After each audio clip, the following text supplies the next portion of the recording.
بسم الله الرحمن الرحيم الحمد لله رب العالمين والصلاة والسلام على خاتم الأنبياء والمرسلين نبينا محمد وعلى آله وصحبه أجمعين. This is section 2.8, the derivative as a function.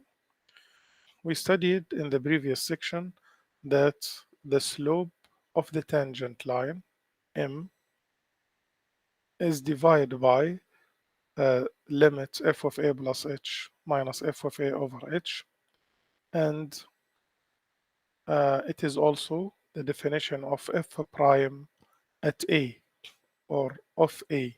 So it's the derivative of a function f at the number a. Now, here in this section, we will replace a by x. So we will have the definition of the derivative of f at any number x, at the variable x. So this means that we will deal with the derivative of f as a function of x. So f prime of x would be, we just replace a by x. So it would be limit f of x plus h minus f of x over h. So the derivative is the slope of the tangent line to the graph at the point x, f of x. Let us first try to understand this fact that the derivative is the slope of the tangent line. This means that if this is the graph of f, you can think of this graph and try to visualize the different tangent lines at different values of x, and then you get some values of the derivative by finding the slope of each tangent line. So for example here, if we look to some values of x, when x is -1, this is x. When x is -1, this is the curve, this is the tangent line, this is the graph of f. What is the slope of this tangent line? If you remember, if the line is increasing, the slope is positive. If the line is decreasing, the slope is negative. If the line is horizontal, the slope is 0. If the line is vertical, the slope is undefined or infinity. So it increases until it reaches infinity. To find the slope in general, the slope by definition is delta y over delta x. So this, if you do like this, a triangle, then this is delta y and this is delta x. And it's clear here that delta x is greater than delta y. So the slope of this line would be negative 1 over 2 half, for example, while here this is delta y over delta x. Delta y is again less than delta x, but not that big difference between them. So I can say 0.9, the slope here is 0.9 or 0.8. So like this, you can, by drawing a rectangle, you can think of the slope. For example, here at the point P, delta y is approximately 2 over 3 delta x. So the slope here is of this line is about -2 over 3. The slope then of this line is about -1 because delta y would be equal to delta x. So this means that the derivative function is -1 here. So this is -1. So at this point, at the point A, the derivative is -1. At the point B, the slope of the tangent line is 0. Slope here is 0, so the derivative is 0. At the point 1, the slope at this point, or the point C, the slope at this point is 1. So the derivative at C would be 1. and so on. So you can sketch a graph of f prime by noticing the slope of the tangent line at each point of the graph of f. So this is how you find the graph of f prime from the graph of f. There is a relation between them because f prime is the slope of the tangent line. Here, let us find the formula for f prime of x. Well, by definition, f prime of x equals limit f of x plus h minus f of x over h when h approaches 0. Now, if f of x equals x cubed minus x, how do we find f of x plus h? Simply, we replace x by x plus h. So we have f of x, and he is asking about f of x plus h. So instead of x, he put x plus h. So I go to the right hand side and replace x by x plus h. So I will have x plus h to the power 3 minus x plus h. I have two x's here, so I must replace both by x plus h.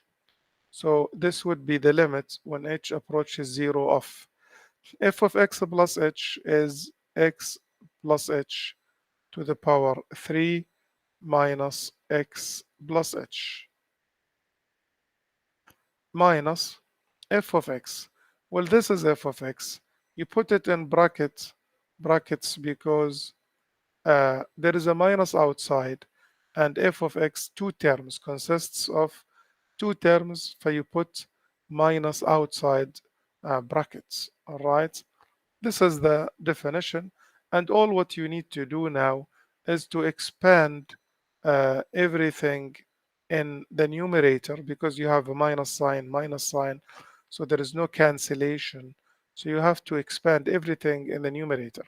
X plus h to the power 3, there is a formula to expand cube of a binomial. It says x cube, you raise the first term to the power 3, then it is you write 3 times, and you raise the first term to the power 2, and the second term to the power 1. Then 3 times the first term to the power 1 times the second term to the power 2, and then plus the second term to the power 3. So you notice that the first term here is raised to the power 3, which is x, is raised to the power 3, then to the power 2, then to the power 1, then to the power 0. And when you cube a binomial, you get 4 terms, while h, the second term, in the first term has power 0, then power 1, power 2, and power 3. And the coefficients are 1, 3, 3, 1. So minus, you multiply minus times x and times h.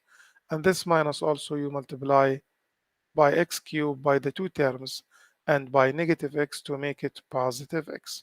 All of this over h. So we expanded, and now let us see whether any cancellation is there.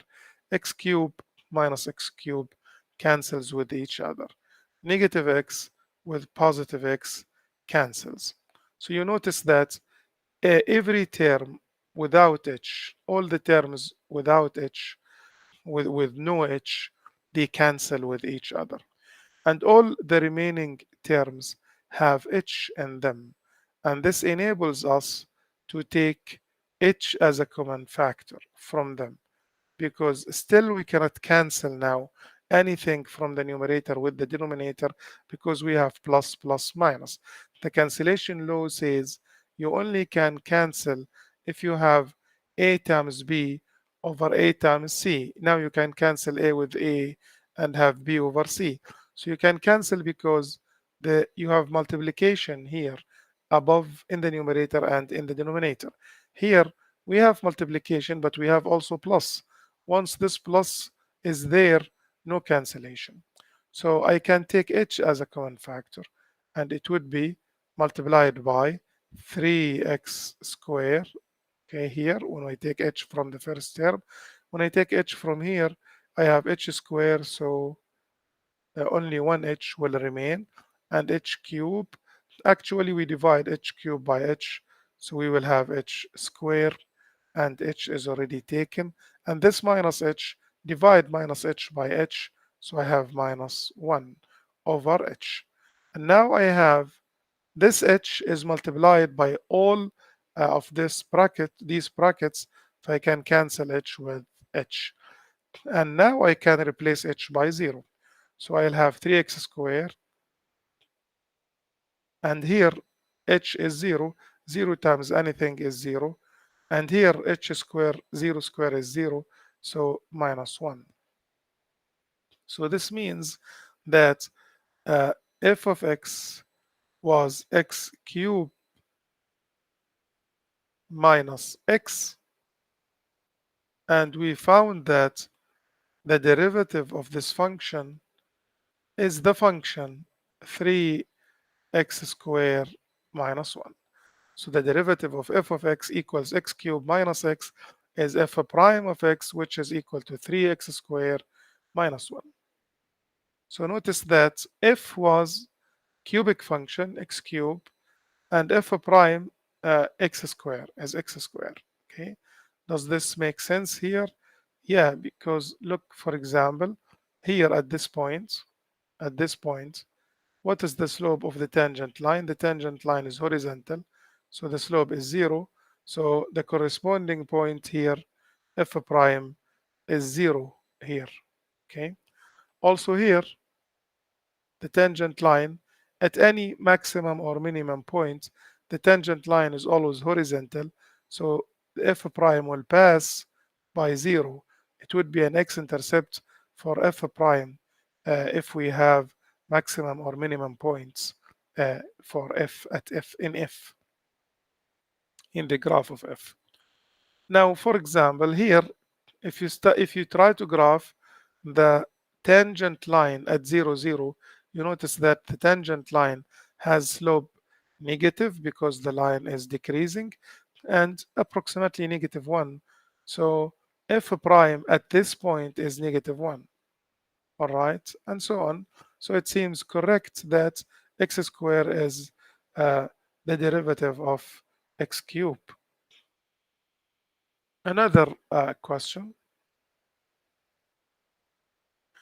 Let us find the derivative of f, which is f prime. So f prime of x by definition is limit when h approaches 0 of f of x plus h. I replace x by x plus h. So I'll have square root of x plus h minus f of x, which is square root of x over h. So that's the definition of f prime. Well, if I replace h by 0 here, I'll have square root of x minus square root of x, which is 0 minus 0, 0 over 0. Once we have 0 over 0, you remember, we try to either factor or multiply by the conjugate. We have square root minus square root, so we multiply by the conjugate. The conjugate of square root minus square root is the same square root plus the other square root.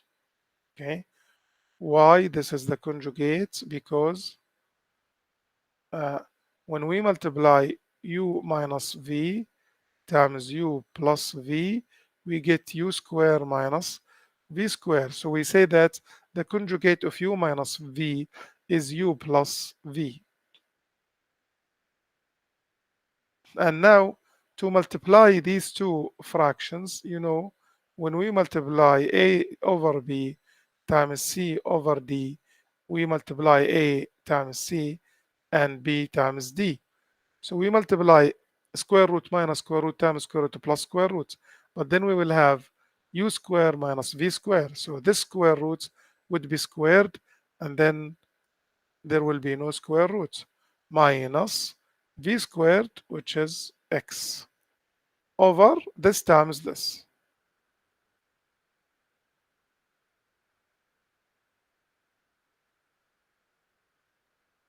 And notice that x can be cancelled with x, and then h can be cancelled with h. And then we will have in the numerator 1, because h is gone. And in the denominator, we have square root plus square root. And now it's time to try to replace h by 0 again. And I will have 1 over square root of x, because h is 0, plus square root of x. And when I add square root of x plus square root of x, I have 2 square root of x. So the derivative of square root of x is 1 over 2 times square root of x. The derivative of square root of x is 1 over 2 times square root of x. Notice here, when you have something like this, you can take 1 over e outside. And this is the formula to subtract two fractions, b times d and ad minus bc. Another example, find f prime. Well, f prime, by definition, f prime of x is limit when h approaches 0 of f of x plus h. So I replace each x by x plus h. So this x, I replace it by x plus h. And this x also should be replaced by x plus h. So this would be f of x plus h minus f of x, my limit f of x plus h minus f of x. So I have f of x, I put it. This is f of x. And then all of this over h. So I'll take 1 over h outside like this. Like we did here, I can take 1 over e either to the right or to the left, because multiplication is commutative. And now I'll try to add these two fractions. I have 1 minus x minus h over 2 plus x plus h minus 1 minus x over 2 plus x. Of course, the limit is there. You shouldn't forget the limit. Okay, I have to write it here also.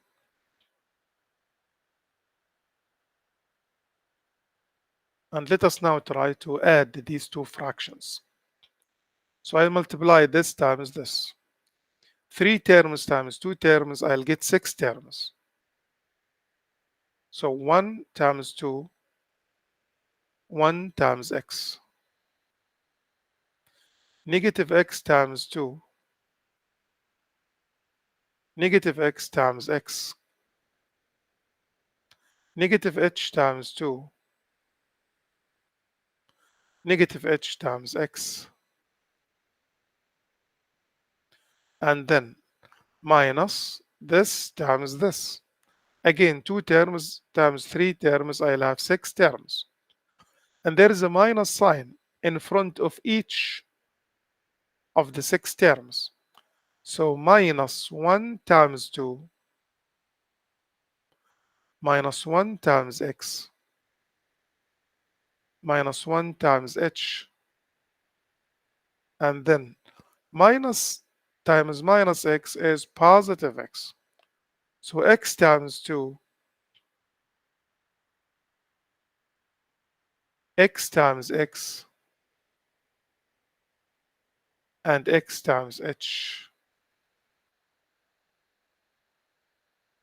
over 2 plus x plus h times 2 plus x. And now let us see if there is any cancellation. 2 cancels with negative 2. X cancels with negative x. Negative 2x cancels with positive 2x. Negative x squared cancels with x squared. Did you notice that all terms with no h will be cancelled? Also, we have negative hx is cancelled with hx. And now we still have only in the numerator negative, we have 1 over h outside, negative 2h, negative h, minus 2h minus h would be negative 3h. You can add these two terms together, and we have here 2 plus x plus h times 2 plus x.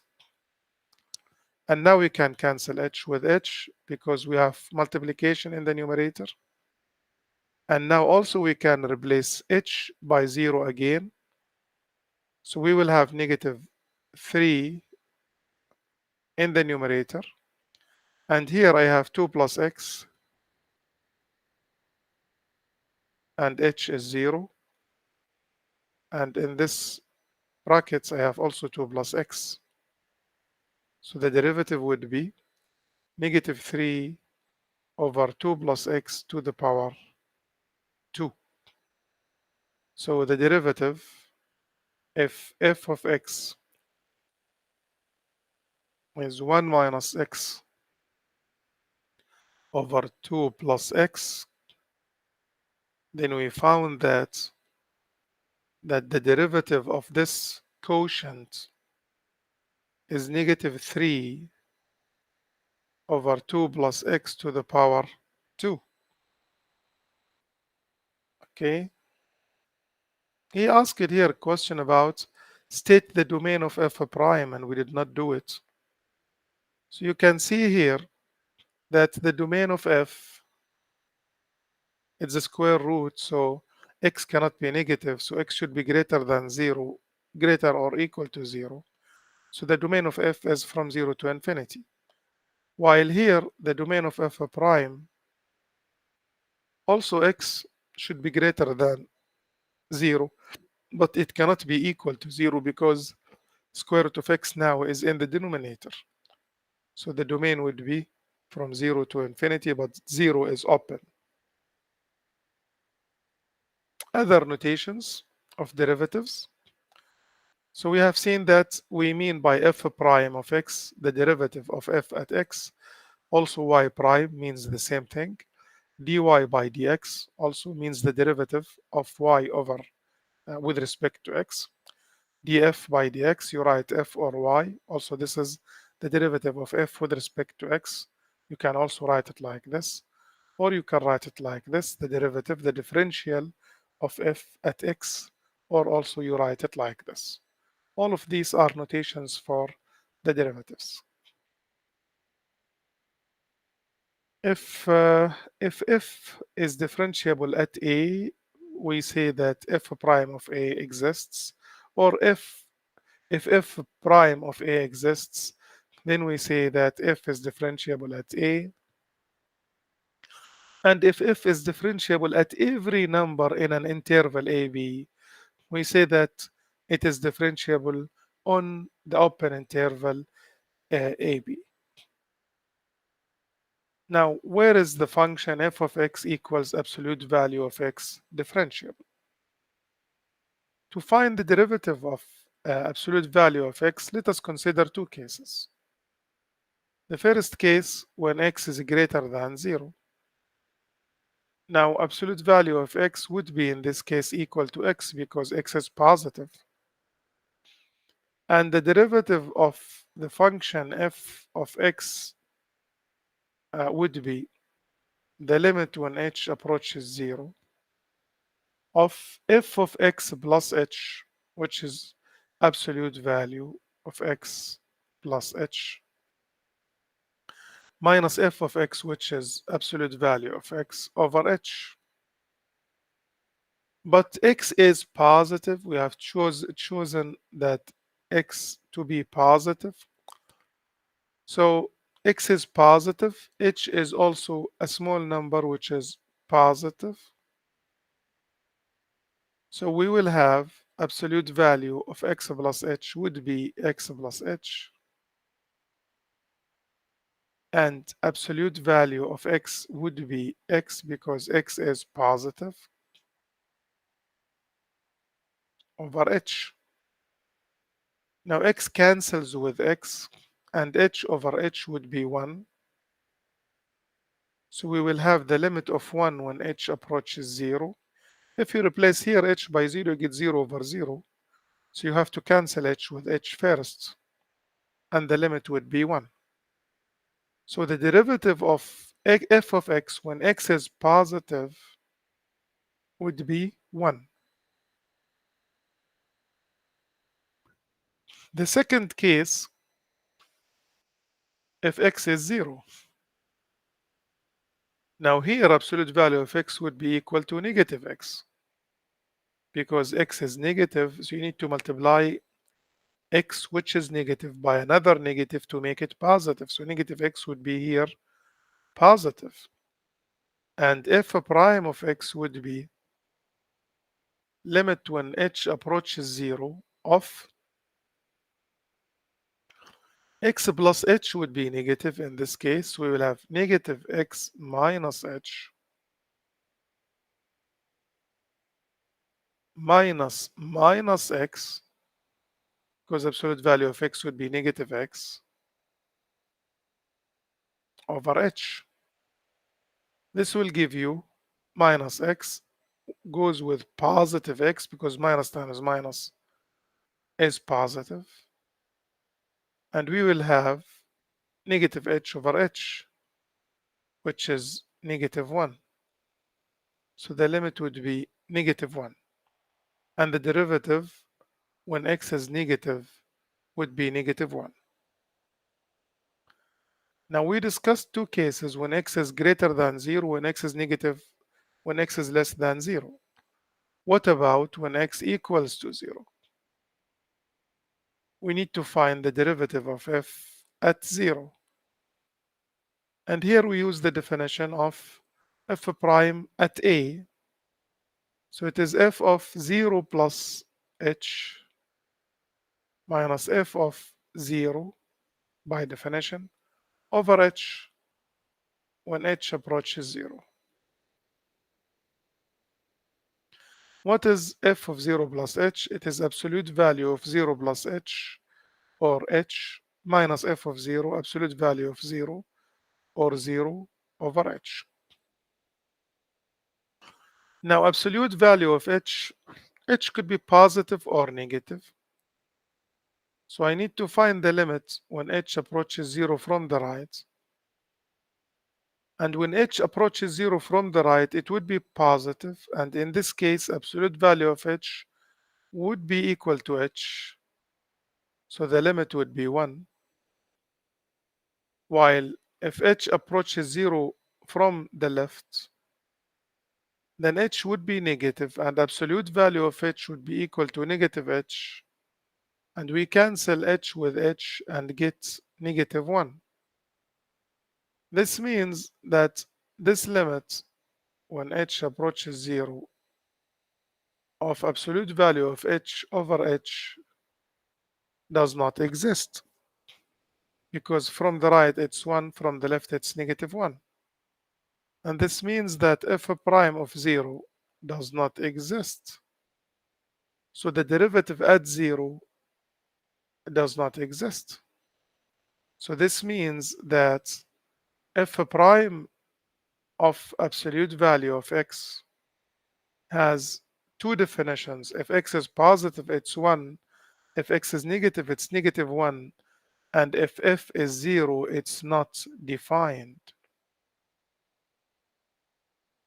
So we can write it like this. It is 1 when x is greater than 0, and it is negative 1 if x is less than 0. So this would be the graph of f prime. 1 when x is positive, negative 1 when x is negative, and it's not defined when x is 0. And if we ask ourselves why absolute value of x, which has this graph, not defined at 0. Look at 0, what do we have? We have a corner. And remember, the derivative is the slope of the tangent line. If you try to sketch a tangent line at this corner, now which tangent line to choose? This one, or this one, or this one, or this one? You have infinitely many tangent lines here. It's not one tangent line. So you cannot define a tangent line, a unique tangent line. So there is no slope and there is no derivative. So we can ask ourselves,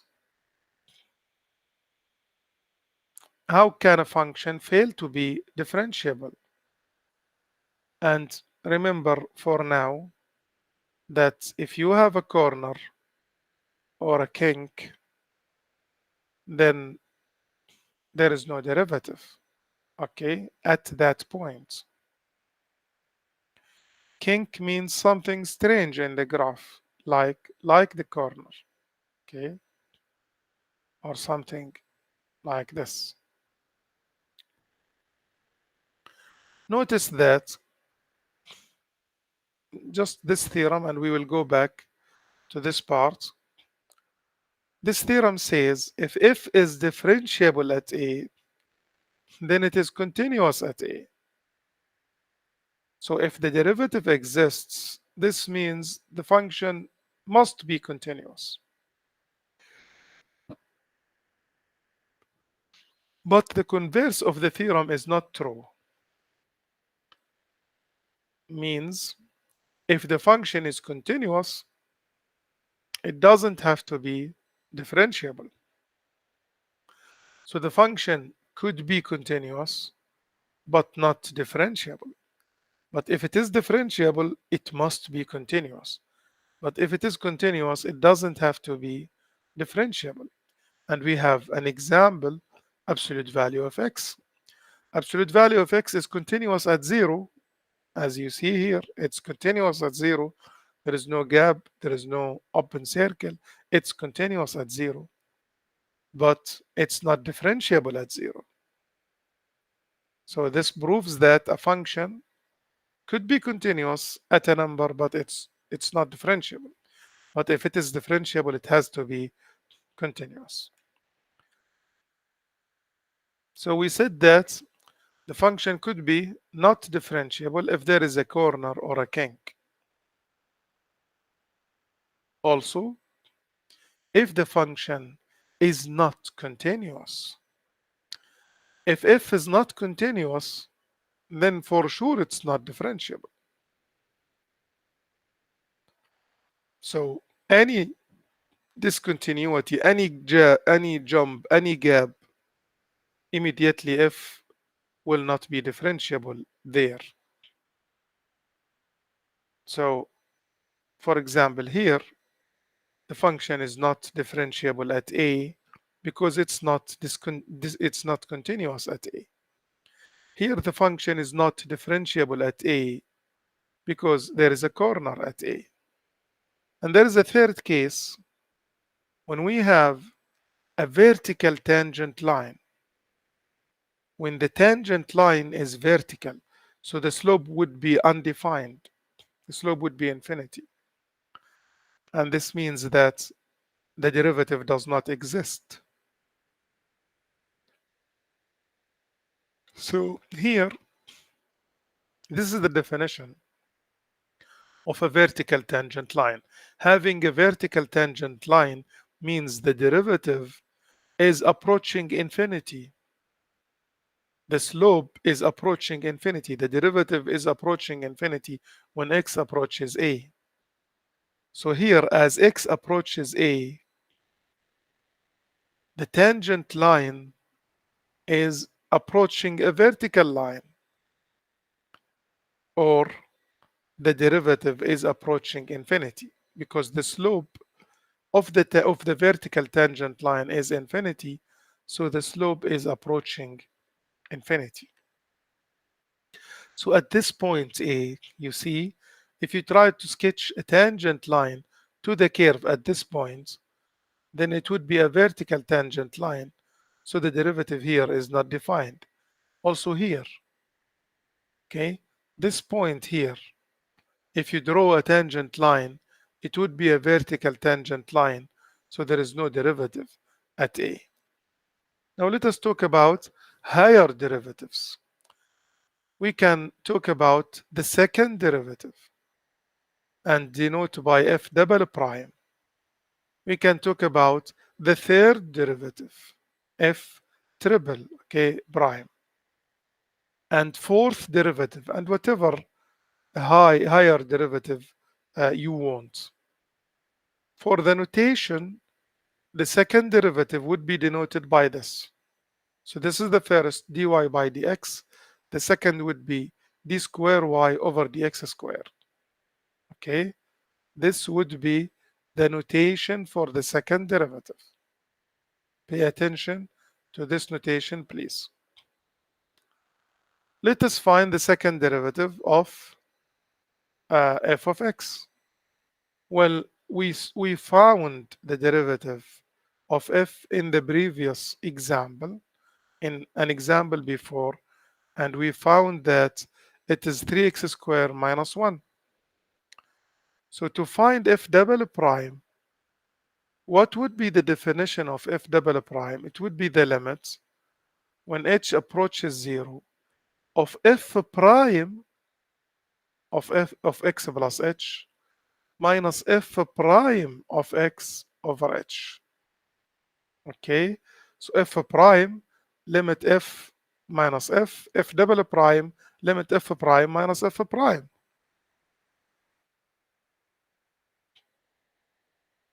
This is f prime.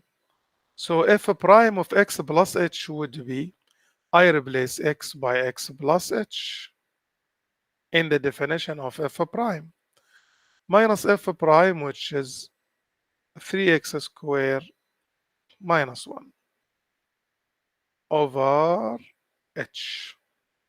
Let us expand.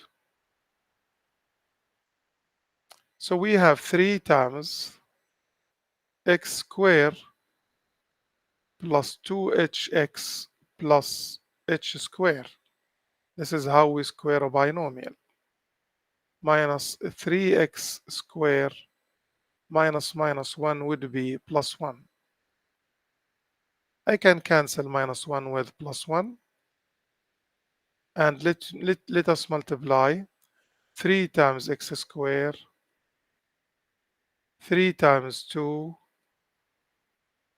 3 times h squared minus 3x squared. Again, we can cancel 3x squared with negative 3x squared. And I can take h as a common factor. So I'll have 6x plus 3h. That's it. I have only 2 terms. And I can cancel h with h. And now I can replace h by 0. And 6x would be f double prime.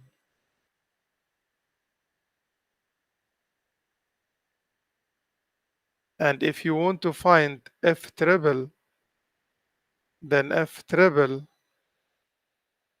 would be the limit when h approaches 0 of f double prime of x plus h minus f double prime of x over h.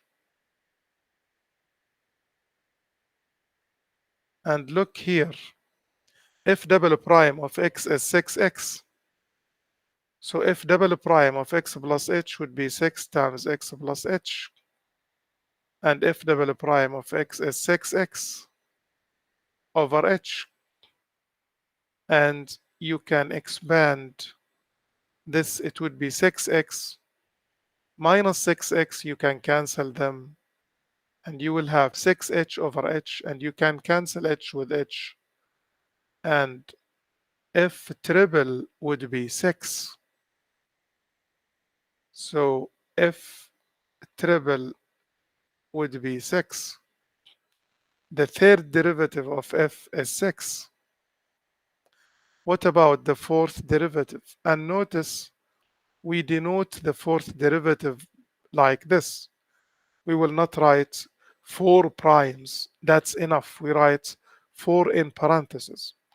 The fifth derivative would be also the same. So this would be the limit when h approaches 0 of f triple prime at x plus h minus f triple prime of x over h. And if I ask you, what is f triple prime of x plus h? Well, f triple prime of x is 6. So there is no x to replace with x plus h. So f triple of x plus h would be 6. And f triple of x would be 6. And 6 minus 6 is 0. And 0 over h is 0.